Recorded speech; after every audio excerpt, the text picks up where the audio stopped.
कि ये खदानों को रद्दी समझकर बेच डालेगा, चंदन को अगरबत्ती समझ करके बेच डालेगा, और हमने सत्ता की हुकूमत दे दी है चाय बेचने वाले को, ये पूरे भारत को चाय पत्ती समझ करके बेच डालेगा। कि मैं भी चौकीदार, आज प्रधानमंत्री जी कह रहे हैं कि मैं भी ठेकेदार, देश के चंद पूंजीपतियों के ठेकेदार, इसीलिए कि रेल बेच दो, तेल बेच दो, भेल बेच दो, जो बोले उसे जेल भेज दो। सड़क से संसद तक आज इस देश के एक नौजवान ये जानना चाहता है कि प्रधानमंत्री जी आप ये बताइए कि हिंडनबर्ग की रिपोर्ट पर आप चुप क्यों हैं? निर्मला सीतारमण जी आप ये बताइए कि आप हिंडनबर्ग की रिपोर्ट पर चुप क्यों हैं? अडानी साहब के संबंधों पर आप चुप क्यों हैं? आज सवाल चेहरा की नहीं, सवाल चरित्र की है कि बढ़ा दिया, जी से गैस, डी से डीजल, पी से पेट्रोल, उन्होंने बढ़िया जीडीपी बढ़ा दिया। वोट सीता के पति के नाम पर मांगते हैं और काम नीता के पति के लिए कर रहे हैं। हमारे साथ रवि पांडे हैं जो युवा चेहरा है और राजनीति को बहुत बारीकी से समझ रहा है। अडानी मामले को लेकर आम आदमी पार्टी धरना दे रही है, उधर कांग्रेस भी लगातार सवाल पूछे, लेकिन युवा क्या चाहता है और युवा क्या देख रहा है इस राजनीति को लेकर और सरकार के कामकाज से कितना खुश?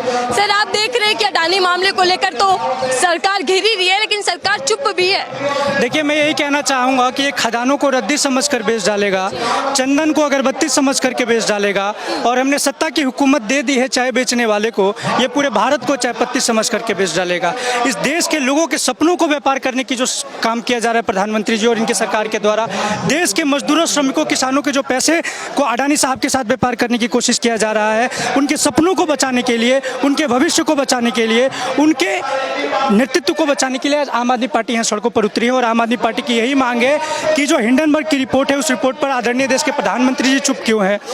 अडानी साहब के संबंधों पर वो बोलना क्यों नहीं चाह रहे हैं? इसलिए हमारे पार्टी के सांसद संजय सिंह जी ने कहा है कि इनकी पहले तो एक वीज़ा जब्त होनी चाहिए और इसके बाद जेपीसी की गठन होनी चाहिए, और इसी मांग को लेकर के आज आम आदमी पार्टी सड़कों पर उतरी है। विपक्ष तो लगातार मांग कर रहा है, चाहे वो कांग्रेस पार्टी हो या अन्य दल विपक्ष के, संसद में भी घेराव कर रहे हैं और सड़क पर भी।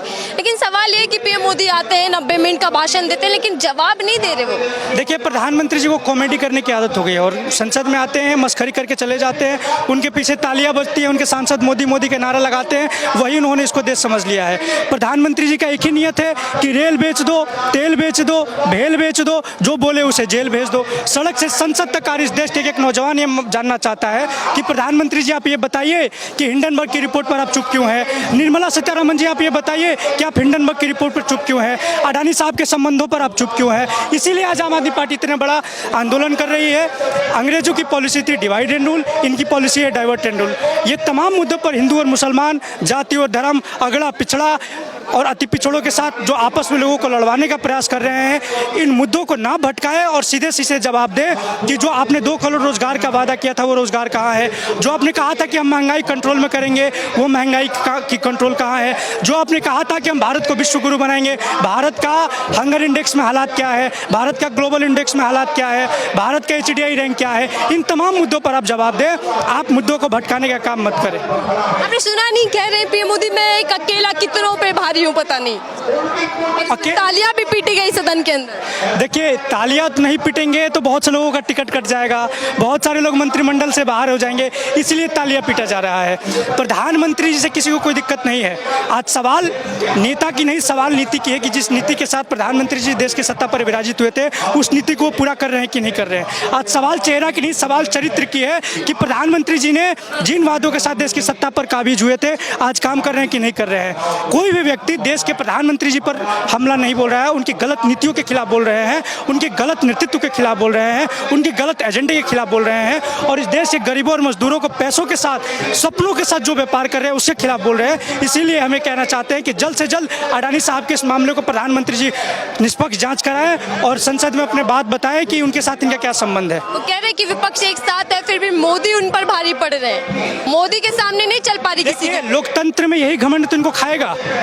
लोकतंत्र में जनता मालिक होती है और जनता तय करती है कि कौन नेता बनेगा और कौन सत्ता पर बैठेगा। प्रधानमंत्री जी को जो घमंड हो गया है कि हम 200 साल तक रहेंगे, 50 साल तक रहेंगे, साहिब एक बार समझ लीजिए, महापद्मनंद को भी यह घमंड था पटना की गद्दी पर। एक सामान्य व्यक्ति चाणक्य ने चंद्रगुप्त को उठा करके विश्व के सबसे बड़ी राजगद्दी का राजा बनाया था। रावण को भी घमंड था, एक बनवासी राम ने उनके घमंड को तोड़ दिया था। रावण को भी घमंड था, एक 23 वर्ष का नौजवान भगत सिंह ने, अशफाक उल्लाह खान ने, राम श्याम प्रसाद बिस्मिल्ले, बसंत कुमार विश्वास जैसे नौजवानों ने उनके घमंड को तोड़ा था। तो आपसे साहब हाथ जोड़ करके निवेदन है कि आप घमंड मत करिए, लोकतंत्र में घमंड नहीं चलता है। और इसीलिए आज आम आदमी पार्टी ये कह रही है कि हमें लोकतंत्र को बचाने की ज़रूरत है, भारत के संविधान को बचाने की ज़रूरत है। जिस संविधान में लिखा है कि हम भारत के लोग, उस हम शब्द में भारत के तमाम संस्कृति को, भारत के तमाम मजहब को, भारत के तमाम प्रणाली को बचाने की ज़रूरत है। कुछ लोग तो कह रहे हैं कि हिंदू राष्ट्र बनाने की जरूरत है, हिंदू राष्ट्र होना चाहिए भारत। हमें रोजगार चाहिए, हमें महंगाई से निजात चाहिए। प्रधानमंत्री जी बोले थे मैं जीडीपी बढ़ाऊंगा, लोग समझ नहीं पाए। जीडीपी बढ़ा दिया, जी से गैस, डी से डीजल, पी से पेट्रोल, उन्होंने बढ़िया जीडीपी बढ़ा दिया। और देश में भक्त बैठे हुए हैं, प्रधानमंत्री जी काम उनके लिए नहीं करते हैं, भक्तों के लिए काम नहीं करते हैं। प्रधानमंत्री जी काम उनके लिए करते हैं वो जिनके वो भक्त हैं, जैसे अडानी साहब, जैसे अंबानी साहब। वोट सीता के पति के नाम पर मांगते हैं और काम नीता के पति के लिए कर रहे हैं। इसीलिए आज आम आदमी पार्टी कह रही है कि इस देश को बचाने की। सरकार के मंत्री जो कह रहे हैं ना कि कोई लेना देना नहीं हमारा इस मामले को। सरकार ने कहा था नोटबंदी के मुद्दे पर कि भाइयों और बहनों, अगर 50 दिन में हालात सुधरे नहीं तो आप बताइए कि 150 लोगों की मौत हुई, इसका जिम्मेदार कौन है? प्रधानमंत्री जी ने इसी किसान आंदोलन में कहा था कि किसानों के इस भविष्य को बनाने का सवाल है। और साहब ने जब 750 किसानों की मौत हो गई, उसके बाद उन्होंने पॉलिसी वापस ले ली। हम ये सवाल पूछ रहे हैं कि इनके तमाम एजेंडा लगातार फेल साबित हुए हैं। आप यही बताइए कि अगर किसानों की पॉलिसी अच्छी थी तो आपने वापस क्यों लिया, और अगर खराब थी तो विपक्ष के कहने पर आपने वापस क्यों नहीं लिया? 750 किसानों की मौत हुई किसान आंदोलन में। कह रहे कितना भी आरोप लगाते रहो, सब साबित नहीं कर पाओगे। आप कितनी भी कीचड़ उछाल लो, बिल्कुल साबित नहीं कर पाएंगे, क्योंकि उनका घमंड बता रहा है कि उन्होंने आईटी, ईडी और सीबीआई को अपने गिरफ्त में ले लिया है। भाजपा के 3 जमाई आईटी, ईडी और सीबीआई।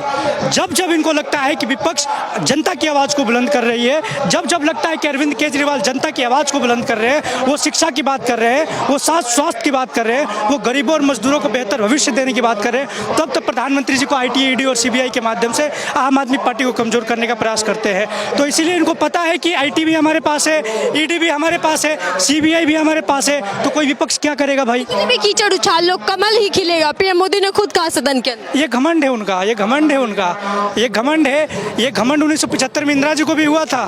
पटना के और सूरत के छात्रों ने उनके घमंड को तोड़ा था जयप्रकाश बाबू के आंदोलन में, और उस आंदोलन ने बताया था कि लोकतंत्र में घमंड नहीं चलता है, लोकतंत्र में जनता का मत चलता है, जनमत से लोग प्रधानमंत्री या मुख्यमंत्री बनते हैं। तो प्रधानमंत्री जी के घमंड नहीं चलेगा, जनमत चलेगा। हम लोकतंत्र को बचाने के लिए, जनमत को बचाने के लिए इस सड़क पर उतरे। जब अब 24 का चुनाव है, युवा का क्या किरदार निभाने वाले, क्या अहम रोल रहेगा? देखिए, जब 18 वर्ष के एक नौजवान 2014 में कमल का फूल पर बटन दबाया पोलिंग स्टेशन पर जा करके, उसको ये नहीं पता था कि ये सरकार मुझे फूल बनाने वाली है, लेकिन आज इस नौजवानों को पता चल गया कि सरकार ने फूल बनाया। अग्निवीर और अग्निपथ ला करके देश के इस नौजवानों के भविष्य को। लखनऊ में छात्रों पर लाठियां चलाई गई, पूर्णिया में छात्रों को मारा गया। प्रधानमंत्री जी का पहले नारा क्या था कि हम हर साल 2 करोड़ रोजगार देंगे, आज कह रहे हैं कि रोजगार मांगोगे तो लाठी डंडे मार देंगे। प्रधानमंत्री जी का नारा था कि मैं देश नहीं झुकने दूंगा, आज कह रहे हैं कि मैं देश नहीं टिकने दूंगा, देश की सारी सरकारी संपत्तियों को अपने मित्रों के हवाले कर दूंगा। प्रधानमंत्री जी ने 2014 में कहा था कि मैं भी चौकीदार, आज प्रधानमंत्री जी कह रहे हैं कि मैं भी ठेकेदार, देश के चंद पूंजीपतियों के ठेकेदार। इसीलिए आज देश के छात्र और नौजवान जो शिक्षा का बजट काट करके 200 करोड़ रुपए को दिए गए हैं, इन तमाम मुद्दों पर इस देश के नौजवान नाराज हैं, और 2024 में इनको जवाब दिया जाएगा कि साहब लोकतंत्र में जनमत चलता है और जनमत से तय होगा, आपका घमंड से तय नहीं होगा। बहुत बहुत धन्यवाद। देखिए